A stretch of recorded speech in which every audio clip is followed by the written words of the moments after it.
वहीं सीएम विष्णुदेव साय का आज का कार्यक्रम आपको बता दें, सीएम साय लेंगे 2 विभागों की बैठक, मंत्रालय में अधिकारियों से चर्चा करेंगे। सीई, जीआईएस और आबकारी विभाग की बैठक लेंगे। तो सीएम साय 2 विभागों की बैठक लेंगे, मंत्रालय में अधिकारियों से चर्चा करेंगे।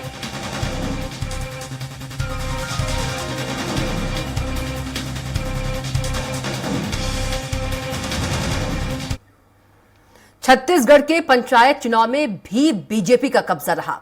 नगरीय निकाय के बाद पंचायतों में भी बीजेपी का कब्जा। पहले चरण में 160 जिला पंचायत क्षेत्रों में हुआ चुनाव। 142 क्षेत्रों में तत्काल गणना के बाद नतीजे जो है सामने आए हैं। 111 क्षेत्रों में बीजेपी समर्थित प्रत्याशियों ने लहराया परचम। 24 क्षेत्रों में सिमटे कांग्रेस समर्थित प्रत्याशी। 6 स्थानों पर निर्दलीय प्रत्याशियों ने कब्जा किया। एक क्षेत्र में गोंडवाना गणतंत्र पार्टी का खाता जो है खुला।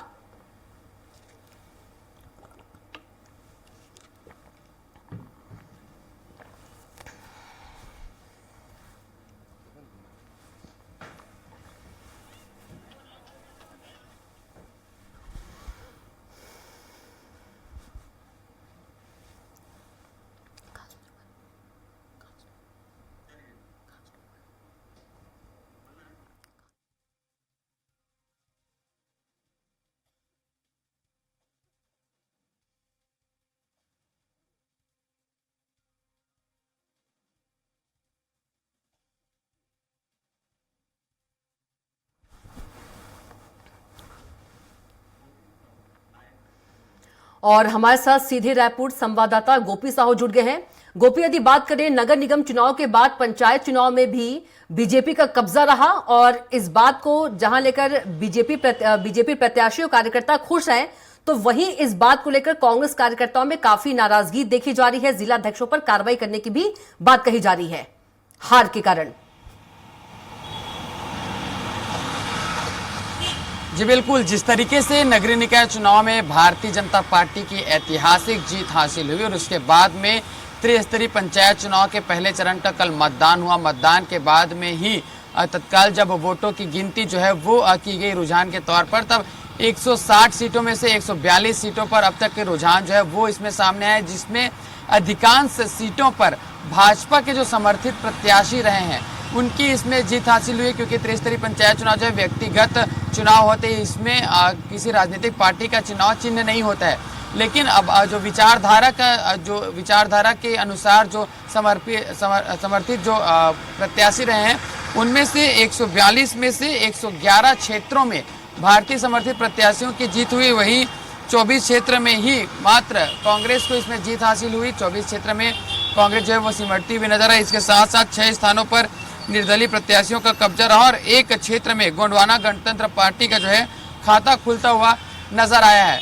तो पहले विधानसभा चुनाव, लोकसभा चुनाव, उपचुनाव, नगरीय निकाय चुनाव और उसके बाद त्रिस्तरीय पंचायत चुनाव, लगातार 5 चुनाव में भाजपा कांग्रेस का जिस तरीके से स्थितियां रही है वो कहीं ना कहीं कांग्रेस के लिए चिंताजनक है। और इसे ही लेकर अब कार्यकर्ताओं में आक्रोश जो है वो साफ तौर पर देखा जा रहा है।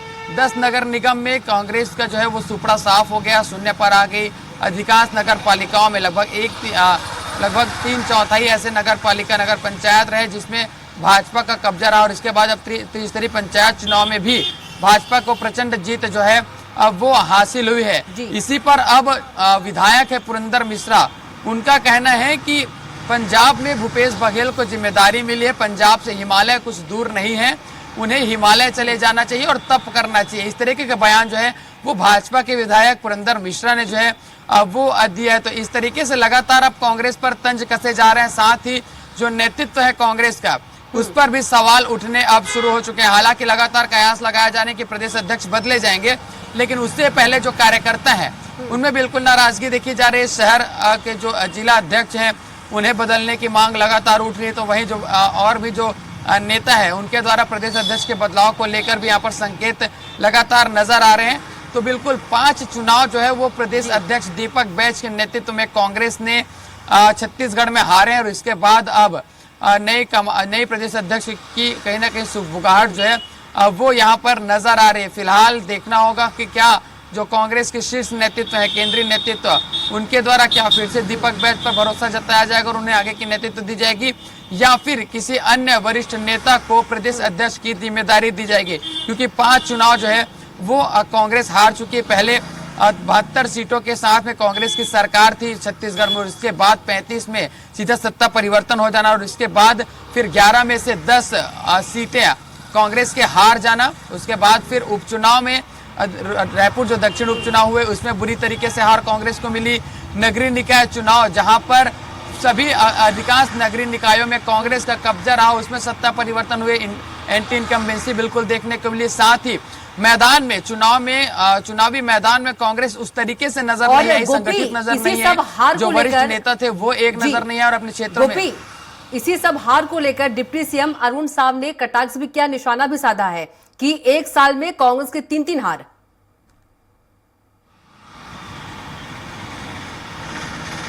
जी बिल्कुल, लगातार जो भाजपा के नेता हैं वो अब इस पर कांग्रेस पर तंज कसते हुए, कटाक्ष करते हुए लगातार नजर आ रहे हैं कि लगातार उनकी हार हुई है। 4 हार जो है वो हो चुकी थी और उसके बाद 5वीं हार त्रिस्तरीय पंचायत चुनाव के पहले चरण के मतदान के बाद जो परिणाम आए हैं, रुझान उसमें होते हुए दिखाई दे रही है। तो ये कहीं ना कहीं इसके बाद लगातार जो भाजपा के नेता है वो टीका टिप्पणी करते हुए कांग्रेस पर नजर आ रहे हैं। लगातार तंज कसा जा रहा है, चाहे उप मुख्यमंत्री अरुण साव की बात करें या फिर विधायक पुरंदर मिश्रा, जिस तरीके से उन्होंने एक बयान दिया है भूपेश बघेल को लेकर। साथ ही उन्होंने कांग्रेस को लेकर भी ये कहा है कि कांग्रेस के लोग अब छत्तीसगढ़ से इटली चले जाएं। इस तरीके के बयान उन्होंने दिए हैं कि कांग्रेस में को लगातार छत्तीसगढ़ में हार का सामना करना पड़ रहा है और अब वो इटली चले जाएं। पंजाब में पूर्व मुख्यमंत्री भूपेश बघेल को जिम्मेदारी ही मिली है, वहां से हिमालय पास में है, वो वहां पर जाकर तब करें।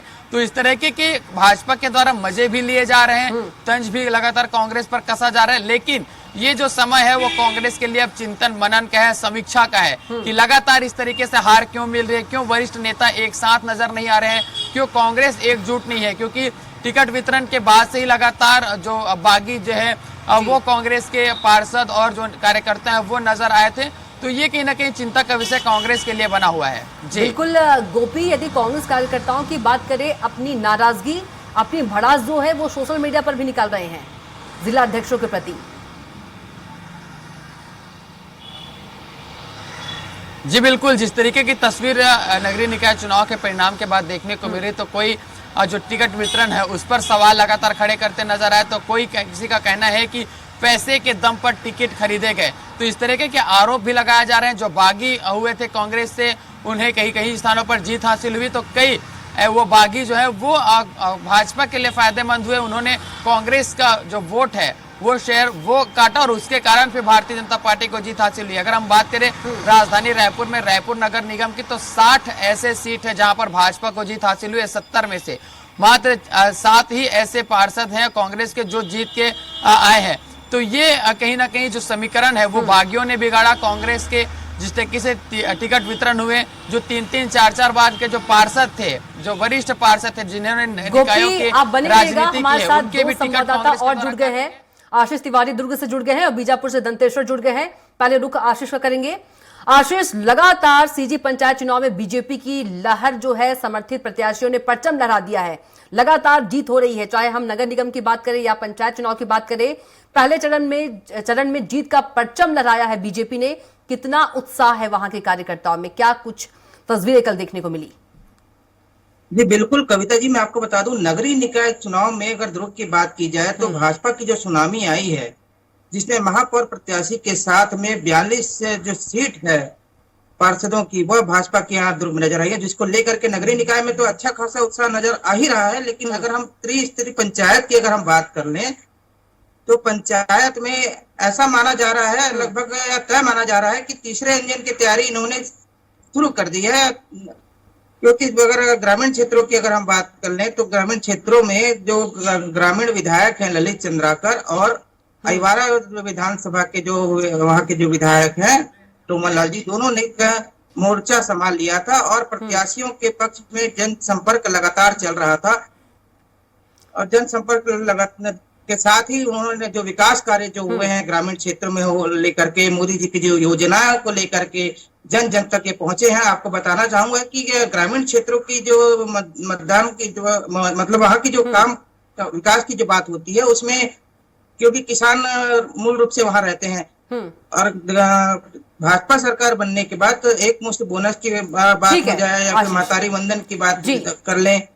बीजापुर चलेंगे दंतेश्वर कुमार के पास। दंतेश्वर, जिस तरीके से पंचायत चुनाव हुए और बढ़ चढ़कर जो मतदाता है हिस्सा लिए, कल से हमने तस्वीरें जो है अलग अलग ब्लॉकों की दिखाई, जिलों की दिखाई, कहीं ना कहीं नक्सलियों की बात करें, नक्सलियों ने घुटने टेके हैं। जिस तरह से जो सरकार है ताबड़तोड़ जो नक्सलियों के खिलाफ कार्रवाई की मान में घुसकर उसका परिणाम देखने को मिला, क्योंकि एक भी पर्चा नक्सली के द्वारा नहीं चस्पा किया गया। इससे पहले की बात करें तो नक्सली बहिष्कार करते थे चुनाव का, इस बार नक्सलियों ने भी नहीं बहिष्कार किया है।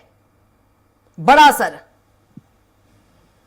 जी बिल्कुल, बता दूं कल त्रिस्तरीय चुनाव जो है सीटों में हुआ है। निर्वाचन क्षेत्र में जिला पंचायत नेमेड, तोयना और गंगालूर क्षेत्र जो है जिला पंचायत क्षेत्र में वह मतदान का 11 जनपद क्षेत्र है, और तमाम जो ये क्षेत्र हैं ये नक्सल क्षेत्र है। हालांकि संवेदनशील क्षेत्र भी लाते हैं। हालांकि सुरक्षा के जो पुख्ता इंतजाम है, चुनाव के मद्देनजर भी सुरक्षा के पुख्ता इंतजाम किए गए थे। हालांकि इस पूरे चुनाव में जो है जिला पंचायत के 3 पदों के लिए 10 उम्मीदवार थे। हालांकि जनपद के लिए 11 पदों में 31 और साथ ही 25 सीटों में के लिए जो है 79 कैंडिडेट यहाँ पर मौजूद रहे। हालांकि एक सुबह से 6:45 से जो मतदान शुरू हुआ था, हालांकि 2 बजे तक जो है शांतिपूर्ण तरीके से मतदान हुआ। पुख्ता सुरक्षा के इंतजाम किए गए थे अंदरूनी इलाकों में। उसके बावजूद जो मतदाता है, जो ग्रामीण क्षेत्र के जो मतदाता है वो पोलिंग बूथ तक पहुंचे। महिलाओं की तादाद ज्यादा थी, हालांकि पुरुष और महिलाएं दोनों बढ़ चढ़ कर हिस्सा ले रहे थे। तमाम मतदाताओं में जो है सुबह 2 बजे तक कहीं ना कहीं 42.165% जो है कहीं ना कहीं 2 बजे तक के नतीजे सामने आए हैं, जिसमें 2 बजे के बाद से जो है मतगणना की शुरुआत हो गई। कुछ रुझान जो है इसके परिणाम आने सामने आ गए थे। हालांकि अभी तक किसी भी परिणाम के ऑफिशियल डिक्लेरेंस नहीं हुआ, तो डिक्लेरेंस का हमें इंतजार करना होगा। जो है इनपुट सोर्सेस के आधार पर बताए जाते थे सीटों के जो जिला पंचायत है उनके निकल कर सामने आए। साथ ही 11 जनपद सीटें, जो जनपद सीट जिला पंचायत की जो सीट है, इस इलाके में आपकी सुरक्षा की जिस तरीके से इंतजाम किए गए थे, जो तैयारियां पिछले 10 से 15 की जा रही थी अलग मतदान को जी, वो कहीं नक्सलियों के खौफ का असर यहाँ तक नहीं था, क्योंकि कुछ समय से लगातार बीजापुर के दूसरे इलाकों में जो सुरक्षा बलों का जो ऑपरेशन लगातार किया जा रहा है, उसमें नक्सल पर रहे पूरे मतदान को साथ मतदान था ये काफी शांतिपूर्ण तरीके, क्योंकि मतदान को लेकर के जो अंदरूनी इलाकों में जो पोलिंग बूथ उसी इलाके में पोलिंग बूथ रखे गए थे जहाँ मतदाता बढ़ चढ़कर मतदान करके अपना मतदान करें। बिल्कुल, एक बार फिर से गोपी के पास चलेंगे। गोपी, नक्सलवाद की हम यदि बात करें पंचायत चुनाव से जोड़कर, इससे पहले की हम तस्वीरें देखते थे कि नक्सलियों के द्वारा पर्चा चस्पा किया जाता था, लेकिन राज्य में नक्सलवाद कमजोर हुआ है। कहीं ना कहीं एक बड़ा उदाहरण है ये, क्योंकि कहीं नक्सलियों ने भी बहिष्कार नहीं किया। बड़ा उदाहरण है राज्य में नक्सलवाद कमजोर का। ये